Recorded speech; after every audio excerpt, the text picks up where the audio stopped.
तो कैसे हैं सब। काफी दिनों के बाद एक वीडियो, और इस वीडियो का क्वेश्चन है what if Buggy the clown is actually the son of Rock D Xebec. ये सोचने में काफी अजीब लगता है, बट जब से दोनों के चेहरे मिले हैं ना, ये पॉसिबिलिटी बन चुकी है कि बग्गी हमारा शायद रॉक्स का बेटा है। एंड अगर वो है तो आज उसी के ऊपर हम बात करेंगे। तो सबसे पहले let's look at the facts. Gold valley incident 38 साल पहले हुआ था। उस वक्त रोजर और गार्प ने मिलकर रॉक डी ज़पैक को हराया था। फ्लैशबैक में हमने देखा है कि जब बैटल खत्म हुई तो रोजर पायरेट को एक ट्रेजर चेस्ट मिला जिसमें एक छोटा बच्चा था। वो बच्चा था सैंक्स। लेकिन क्या आपको याद है, बग्गी भी उसी वक्त से रोजर के शिप पर है। बग्गी और सैंक्स की उम्र बिल्कुल बराबर है, दोनों 39 साल के हैं, और जब ये वाक्य हो रहा था सिर्फ 1 साल का ही अंतर था, यानी कि दोनों की उम्र 1 साल ही थी। अब ट्विस्ट देखिए, हमें 2025 की रेवोल्यूशन में देखा कि फिगलैंड गार्लिंग ने अपनी वाइफ और बच्चों शैंक्स और सैमरॉक को बचाने की कोशिश की थी, लेकिन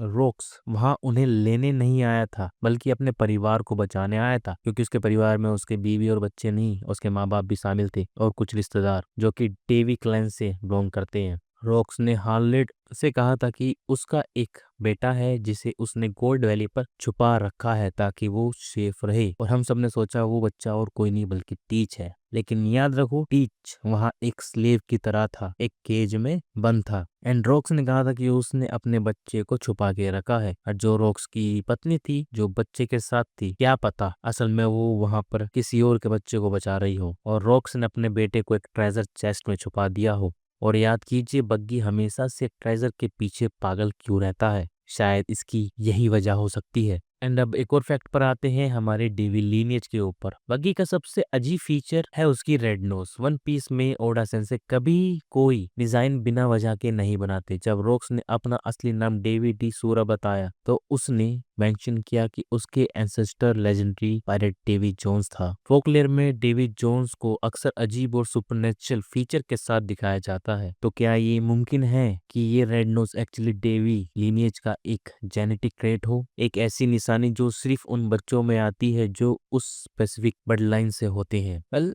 सोचो, कुछ भी हो सकता है। बट यहीं पर ये क्वेश्चन ये आता है कि हमारे रोजर एंड रेलिंग ने इस सीक्रेट को बग्गी को क्यों नहीं बताया। अगर टीच को उसकी लीनेज के बारे में पता है कि वो किसका बेटा है, देन वाई बग्गी बग्गी को क्यों नहीं पता। अब यहाँ पे सिंपल सा है, ये प्रोटेक्शन। रोजर जानता था कि वर्ल्ड गवर्नमेंट रॉक्स के पूरे खानदान को मिटा देना चाहती है। अगर किसी को पता चलता कि रॉक्स का खून जिंदा है तो मरीन एडमिरल्स और गोल्ड नाइट्स उस बच्चे को वहीं खत्म कर देते, जिसके साथ हमारा रोजर भी मारा जाता। अब एक चीज तो भाई सिंपल सी है, हमारा रोजर इतना ताकतवर नहीं था, या कह लो वन पीस को ढूंढने के बाद भी वो इतना ताकतवर नहीं बना कि वो वर्ल्ड गवर्नमेंट को हरा सके या हमारे ईमू को हरा सके।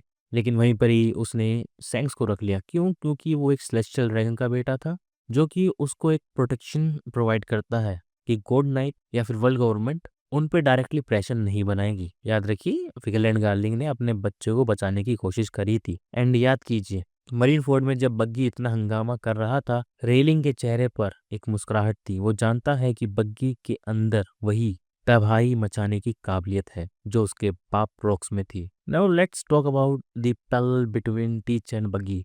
अगर ये थ्योरी सच है तो ये एक बहुत बड़ा कॉन्ट्रास्ट क्रिएट करती है। एक तरफ है ब्लैकबीयर्ड, जो कि रॉक्स की विल और उसकी आइडियोलॉजी को फॉलो करता है। टीच ने अपने शिप का नाम अपने बाप के नाम पर ही रखा है, और वो हाचिनिजों पर राज करता है जो रॉक्स का बेस हुआ करता था। लेकिन दूसरी तरफ है हमारा बग्गी, जो रॉक्स का असली खून है, लेकिन उसे अभी पता नहीं है। टीच मेहनत कर रहा है रॉक्स बनने के लिए, लेकिन बग्गी बिना कुछ किए वैसे ही इन्फ्लुएंस जनरेट कर रहा है। रॉक्स का सपना था किंग ऑफ द वर्ल्ड बनना। आज बग्गी के पास क्रॉस गिल्ड है जिसमें मीहोक और क्रोकोडाइल जैसे लोग हैं। And one more thing, world government की बैंड बजा रखी है इस क्रॉस गिल्ड ने। नेवी छुपती घूम रही है।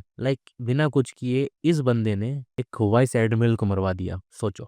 एंड वन मोर थिंग, हमने हमेशा सुना है बग्गी दी क्लाउन, लेकिन आपने नोटिस किया बग्गी ने कभी अपना फुल नेम यूज नहीं किया। अगर उसका असली नाम बग्गी डी सूरा या डीवीडी बग्गी निकला तो ये एनिमे हिस्ट्री का सबसे बड़ा मोमेंट होने वाला है। बग्गी के पास एक ऐसी क्वालिटी है जो सिर्फ डी क्लैन के लोगों में होती है, the ability to make allies out of anyone. Luffy के पास ये पावर है और बग्गी के पास भी ये पावर है। इम्पल डाउन के खतरनाक प्रिजनर से लेकर मरीन फोर्ट के पायरेट्स तक सब बग्गी को फॉलो करते हैं। रॉक्स ने भी दुनिया के सबसे खतरनाक पायरेट्स व्हाइट बियर्ड, काइट और बिग मॉम को एक साथ लाया था। बग्गी ने मीहोक और क्रोकोडाइल को एक साथ लाया है। पैटर्न को समझो एंड ओडा की राइटिंग को समझो, जो कभी झूठ नहीं बोलते।